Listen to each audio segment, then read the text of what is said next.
All-Ireland final is all about the players, but today they shared centre stage with a very special man, the great commentator Mícheál Ó Muircheartaigh.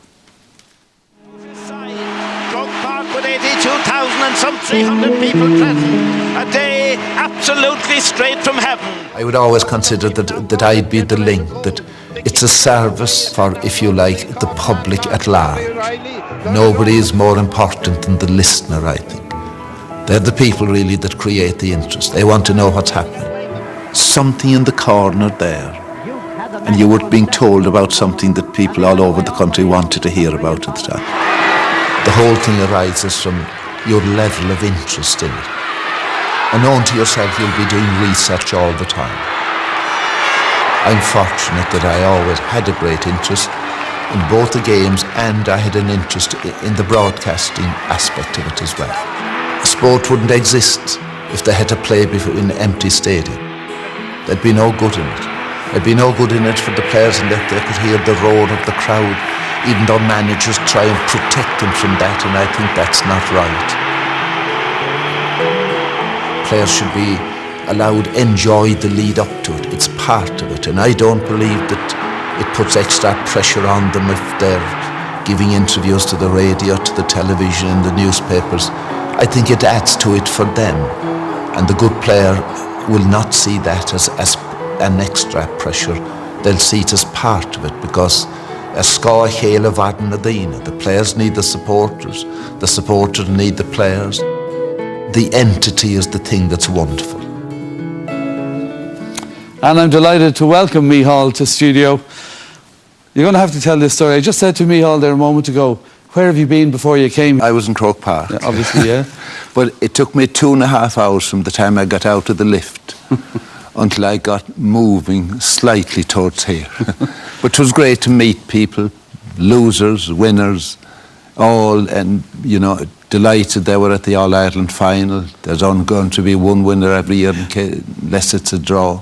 It was a fantastic day, really. But, I mean, you've been there so many times, and today was different no matter what. So was it, emotional or special? Or? Well, I wouldn't say it was emotional, but it was special in a way. I've been going to finals since 1948. I decided today I'd go to Mass in the Pro Cathedral rather than an ordinary church, seeing that I was going to the Cathedral of Sport afterwards, Croke Park. So when I parked the car, I noticed there was something strange. A fella came dashing out. There was a house across the way, decked in down colours. And this guy came flying out the door. Will you hold on a minute till we get a photograph? He was back in the door. I'm sure he got them out of bed and all. Came down half asleep. We took a few photographs. And then Cork people began to congregate. And more photographs. And then I was saying, look, I want to go into Mass. And one of them turned to the other. Sure, we'll go with him.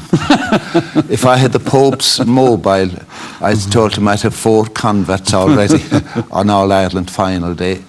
It was great in there, and so you went up to Croke Park, and where did you go when you went into Croke Park? Well, I usually go out to have a look at the pitch first, yeah, and then wander in around the dressing rooms. You know, see every part of it, that everything is okay.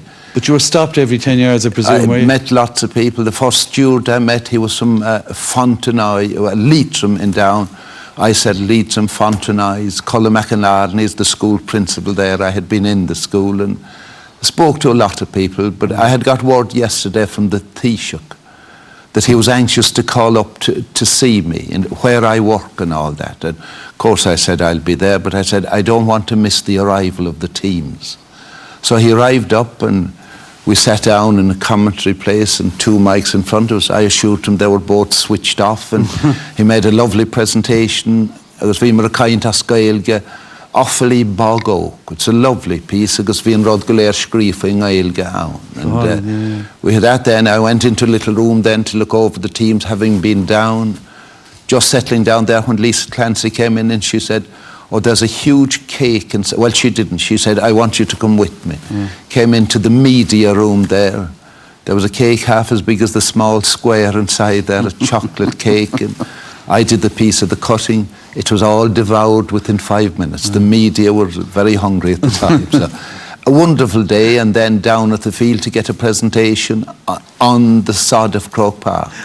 A You lovely, got a standing ovation. lovely Yeah. painting of Mount Brandon, Yeah. a mountain I We're looking climbed at it. recently, Mícheál Ó. And so overall, in all, I had a fantastic day talking about a game that wasn't over until the referee blew the full-time whistle. Yeah, if you were to pick a game, that's the kind of game you would have wanted. Well, I like a close game, no matter who's playing, because I'm conscious of listeners. Listeners lose interest in a one-sided game. Yeah. And you like to keep all the listeners, you like to give them something to be enthused about. Today's game gave a lot of that. You always go into the dressing rooms, don't you? Yes. And you know, Was that any different today? some were saying Graham Canty won't play, others were saying he will play and all that. Conor Coonan said, we don't know yet until we go out in the field, the usual. But I was delighted. Now, I think anybody that's been following football over the past 10, 12, 15 years were absolutely delighted today to see Nicholas Murphy, Graham Canty and Derek Kavanagh come on to win their All-Ireland medals. They have put a lot in, they've taken a lot of knocks, they're hellish decent people, down or younger, they'll get their day again.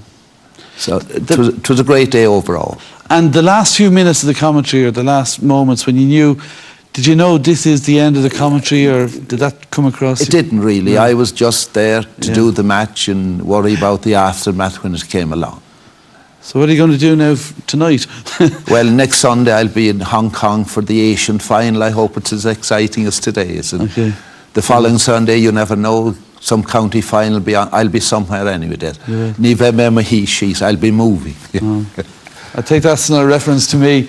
Let's ask some of the audience. Seamus McEnany, you've listened to Mícheál since you were a little child, I'd say, have you? Absolutely, right up through the 80s and the 90s, and fantastic voice, and even when you be travelling in the car listening to the games. But I suppose from being a team manager, you get it very hard to, like Conor Coonan today, to maybe tell Mico a complete lie altogether to say that Graham Canty, he had to check him out in the warm-up. I'm sure that was checked long before him, but listen, it's been brilliant. He's the type of fella, very seldom, you know, that the reporters would be in the dressing room before matches, but he's the type of fella comes in very unassuming, probably gets the information he wants to get, and he gets out through the door. But I had some brilliant memories, especially in the last few years with Monaghan. When he came into the dressing room, you'd always have a welcome and a brilliant voice to listen to. And Ross Carr, you had a couple of All-Irelands that Mícheál commented on, of course, commentated on. Yeah, I suppose it's very humbling for us all to be here, because as a player there are greats. You know, some people have been described as legends, and to be in the company of probably one of the greatest GAA legends tonight on what is to be his last match, it's a very humbling experience for me, and I'd just like to congratulate him and thank him for giving us all a wonderful, wonderful experience.